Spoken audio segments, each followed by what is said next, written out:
Hi, welcome to GladyTechFix. My name is Felicia.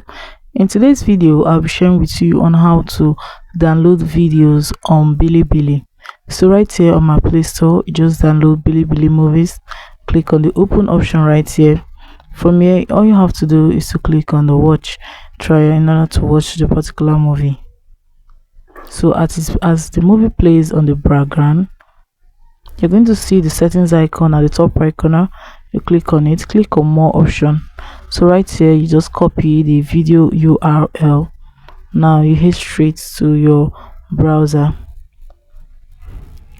So right here on my browser, you just have to search for Snap Anyway.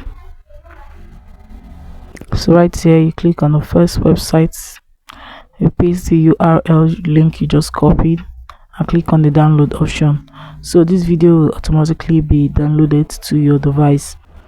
So from here, it's going to bring you the name of the video and everything concerning the video. You just have to click on download video if you want to download the video. So from here, it will be downloaded to your device. So guys, that is it on how to download videos from your BiliBili app. If this video was helpful, please do well to follow GladyTechFix for more phone tricks that make money. Thanks for watching.